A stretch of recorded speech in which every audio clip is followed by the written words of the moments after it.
parce que ça va passer une demi-heure à essayer de me lire. Sachant qu'un corps humain, ou plutôt en fait c'est pas le corps humain, c'est surtout le cerveau. C'est ça qui est important.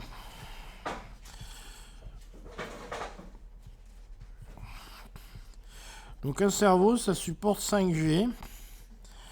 Alors en fait, je crois que c'est moins que ça. Ça, c'est un chiffre que je donne à peu près, mais je crois que c'est moins que ça. Le corps, ça supporte 5G, mais le cerveau, je ne sais pas. Bon, ça, c'est une chose que vous pourriez chercher sur Internet, par exemple. Voilà. C'est un truc que vous pouvez chercher sur Internet. Quelle est la vitesse maximale ?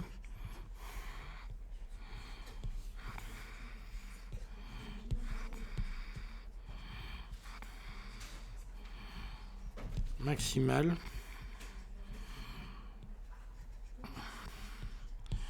que l'on peut avoir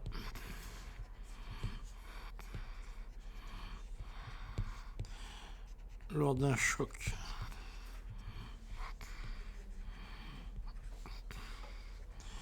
Sur un obstacle. Fixe pour survivre.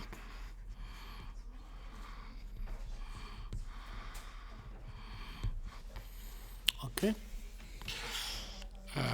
Donc c'est tout bête hein, la question, vous voyez. Alors, la deuxième chose, c'est par exemple, vous allez supposer, qu'est-ce qu'on pourrait faire comme supposition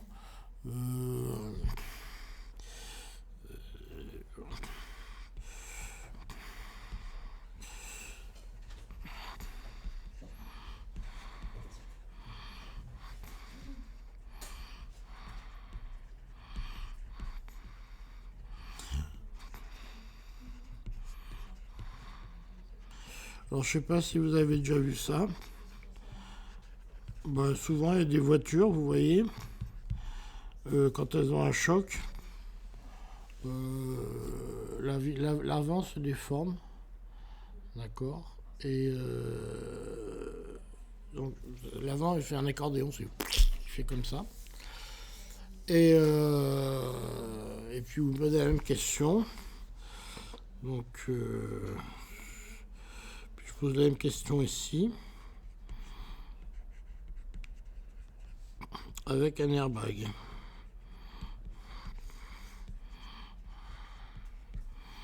Voilà, c'est deux. Alors les questions 2 et 3, c'est simplement une application de la première, hein, pour avoir des idées d'application concrètes dans la vie de la question 1. D'accord. Vous allez voir que la question 1, elle est assez... vous avez trouvé un résultat qui est assez raide hein, sur la question 1. Voilà, je vous laisse réfléchir pendant une demi-heure à ce problème. Qui n'est pas compliqué, par contre le résultat est assez surprenant. D'accord ?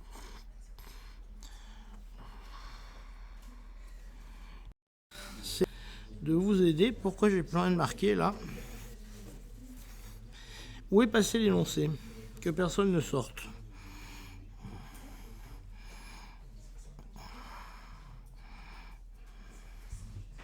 J'ai plus l'énoncé.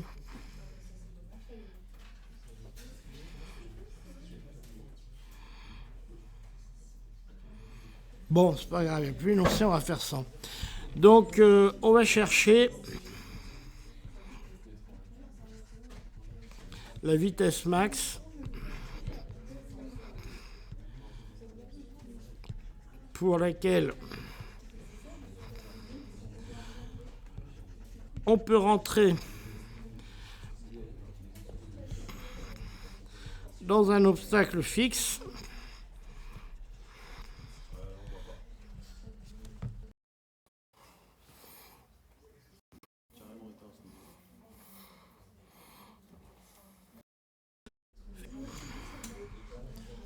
Allô ? Ah si, c'est le projo qui s'est éteint. Allez, oui, machin. Ah, c'est pour ça que ça m'a tout effacé.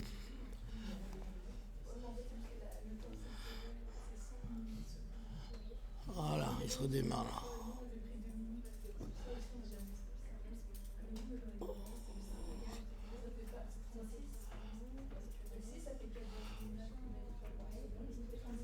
Allez, démarre-toi.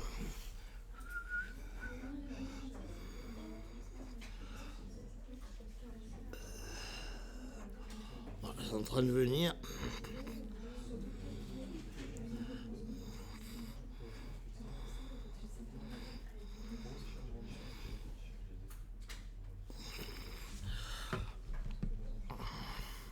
Sans dégâts.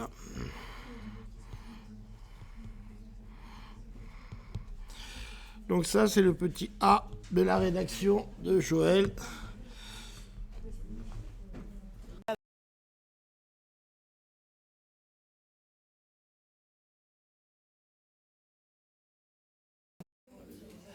Alors, première B1. Donc, mon obstacle fixe, il est là. Mon bonhomme, il a une vitesse V comme ça.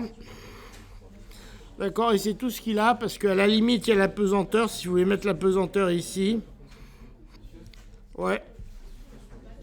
Pourquoi il n'écrit pas la suite? Non, en fait, ça a superposé. C'est écrit par-dessus.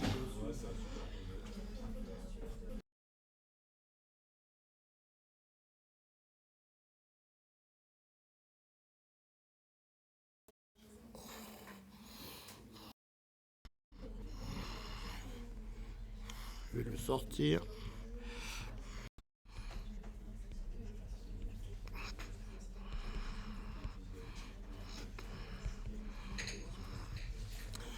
Ok.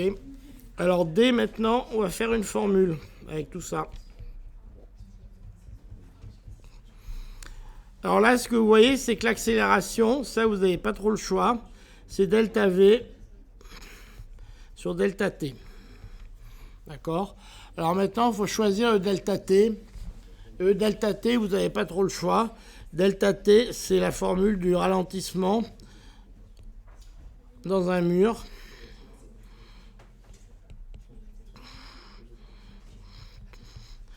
Dans un mur. Donc on va prendre delta T typiquement de l'ordre de 100 millisecondes. Donc ça, ce qui marche, c'est qu'il faut marquer les paramètres. Parce que si vous partez de façon complètement abstraite, vous avez peu de choses. Alors, les paramètres, en fait, moi je les marque, mais dans ma tête. D'accord? Parce que je n'ai pas besoin de les écrire. Mais dans ma tête, je les marque. D'accord? Je sais quels sont les paramètres et en fait, je fais la même chose dans ma tête. Mais je le fais. Ouais. On a besoin d'expliquer pour 0,1 seconde, 0,5 et 1 seconde. Non, mais si, il faut dire que c'est des choses que vous estimez, si vous voulez. Parce qu'à un moment, vous allez les marquer, ces chiffres, il faut expliquer que c'est des estimations personnelles, si vous voulez. Et puis l'airbag, il faut dire que effectivement, c'est l'estimation personnelle qu'il faudrait vérifier sur Internet la valeur exacte. Mais donc, il faut vraiment que vous habituiez à faire ça parce que à votre niveau, vous n'avez pas la possibilité de le faire dans votre tête. Donc, j'ai vu quasiment tous les groupes qui partaient faire des calculs, pas en particulier vous, c'était flagrant, qui partaient faire des calculs sans savoir quoi. Donc, ça prenait des chiffres à droite, des chiffres à gauche, puis après, on faisait je sais pas quoi. Alors là, si vous faites ça, si vous croyez que vous allez y arriver, vous mettez le doigt dans l'œil et vous touillez, hein, parce que c'est sûr que ça arrive, ça marche pas, hein, ça. D'accord? Alors que ce truc-là, si vous marquez les trucs, vous voyez, je veux faire une accélération, je prends ça et ça, j'ai pas d'autre choix. Bon, elles l'ont fait de façon dimensionnelle, ce qui est extrêmement élégant, d'ailleurs, je vous félicite. D'accord? Le petit danger de ça, c'est quand c'est plus compliqué, on a un peu du mal. Mais si vous y arrivez, je vous félicite, c'est extrêmement élégant ce que vous avez fait. Donc c'est très bien. Alors maintenant, on va faire un petit truc différent. Directement une accélération. Donc si vous voulez avoir ça, donc vous avez delta A, pardon, vous avez A qui est égal à delta V sur delta T, ce qui vous fait que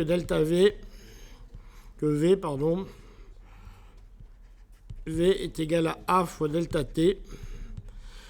Donc A, c'est 5,5 fois 10 moins 1. Donc vous trouvez, c'est de là ça nul, vous trouvez 5,5 mètres par seconde moins 1. Et il faut multiplier par 3,6, c'est ça, pour l'avoir en kilomètre heure. Et je ne sais plus combien ça fait en kilomètre heure. Si quelqu'un a fait la conversion, Fait combien en kilomètre-heure? Mais pourquoi 5,5? On met pas juste ça? Ben non, parce que, alors sauf erreur de ma part, vous avez ici vous avez ici 5,5 fois 10, ça c'est G. D'accord? Puis vous avez un 10 moins 1, ça c'est delta T.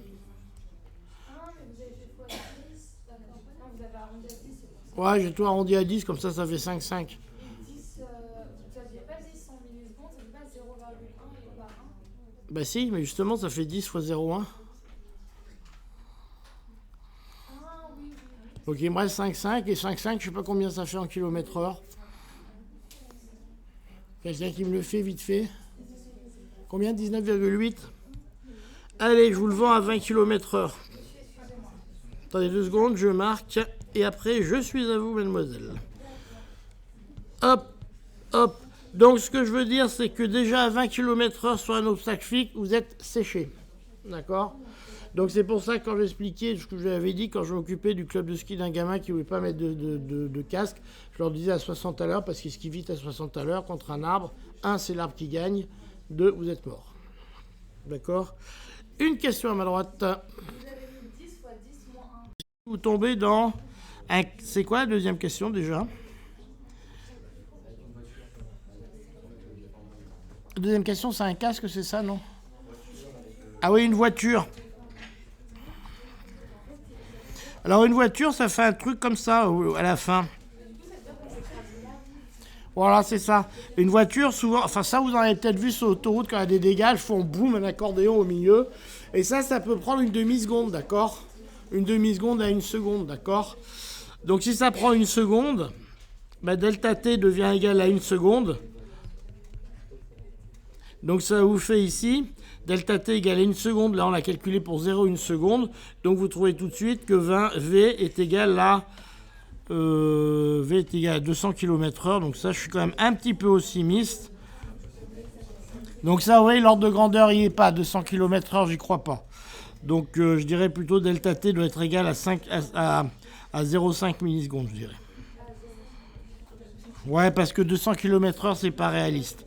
Ça me fait V est égal à 2 fois 5, 10, 100 km/h, ça me plaît. 0,5 secondes, oui, vous avez raison.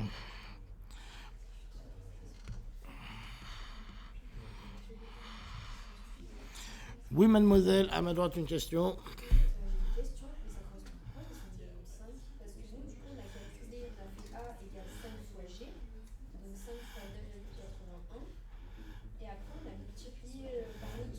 Ouais. Et vous avez pris quoi comme temps?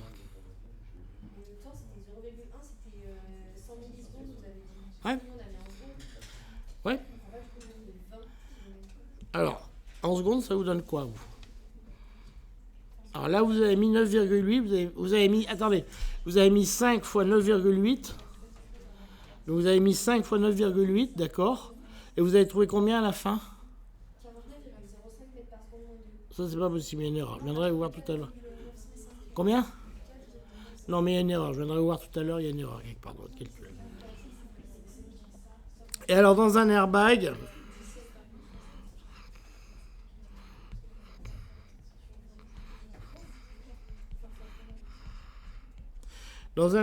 là, je pense qu'il faut voir sur Internet parce que je ne suis pas sûr.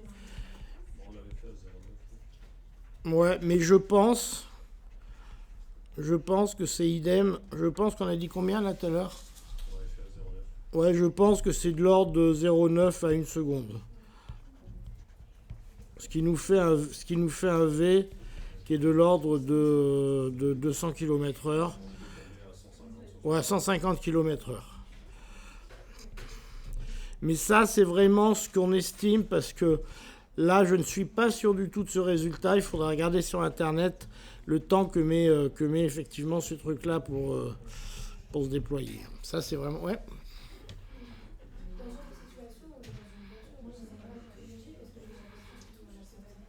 Vous pouvez parler plus fort, s'il vous plaît.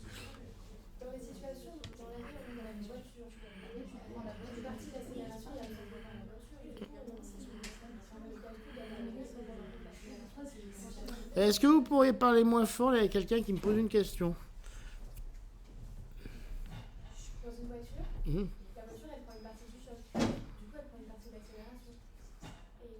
pas en compte là dans ce calcul ici. Ben, c'est ce qu'on fait, l'accélération, la partie de l'accélération qui est... Alors, parce que nous, on le fait à l'envers, si vous voulez, on cherche la vitesse, pas l'accélération. Donc, une accélération de 5,5 G, si la voiture met une seconde à se scruncher, ça correspond à une vitesse de 100 km/h. Donc, à 100 km/h, la voiture va absorber toute l'accélération de 5,5 G. Donc, à ce moment-là, vous n'aurez plus l'accélération. D'accord ?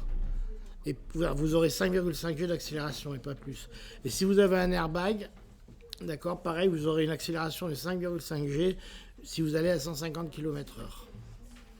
Mais l'airbag, je ne suis pas sûr du tout des 0,9 secondes. Ça, c'est nous qui l'avons mis à la main. Il faudrait vérifier sur Internet. D'accord ? Donc, conclusion de tout ça, vous voyez qu'en fait, ce truc, tout tient dans cette formule-là, qui est quand même pas méchante. Hein. Par contre, pareil, qui est tout bête. Donc, je ne sais pas, midi à 14h. On va prendre le télésiège. Et vous avez trouvé le Châtelet, au fait, les paramètres ? Bon, vous prenez un télésiège, n'importe lequel. D'accord ? Un télésiège qui vous plaît bien. Sur Internet. Donc, pour le grand bornant,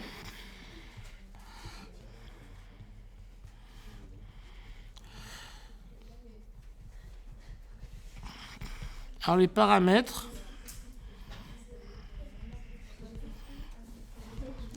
vous avez la longueur, vous avez le dénivelé, vous avez quoi encore ? Vous avez la masse d'un siège. Vous avez quoi encore ? Vous avez la masse... Oula. Des passagers.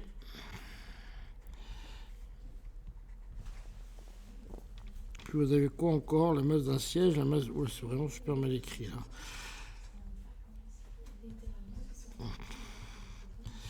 Siège, la masse des passagers.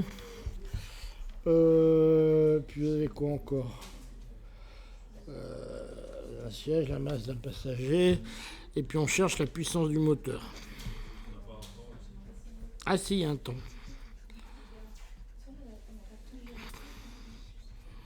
Puis il y a un temps. Alors ce qui est un tout petit peu plus difficile dans cet exercice par rapport à celui d'avant, c'est qu'il y a plein de paramètres qui vous servent à rien en fait dans cet exo. Donc vous avez ici la chaise de siège, ça monte comme ça. Vous avez la pesanteur. Oula, ça va pas du tout, moi. P, vous avez effectivement ici une force de traction. Ok. Et puis c'est tout, en fait, hein, sur ce truc-là, c'est tout ce qu'il y a. Mais multiplié par, il y a combien de sièges là-dessus ? Je ne sais plus, c'est marqué ou pas ? Non, je ne sais plus, il y en a combien ? Je ne sais plus. Fois grand N. Ouais, grand N, c'est le nombre de sièges. Non, mais sur un télésiège, j'en ai plus que 4. Hein. Mais c'est pas grave, on va appeler ça grand N, le nombre de sièges, d'accord ?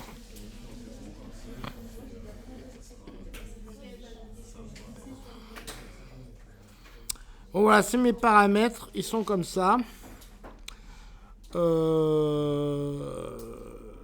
Et puis voilà. Bon, alors maintenant, il faut prendre un peu tout en compte. Alors, je vais peut-être vous laisser partir parce que je vois qu'ils sont déjà dans les starting blocks, là. Hein ? Vous avez un bus ? Bon, allez, je vous laisse partir, on finira la semaine prochaine.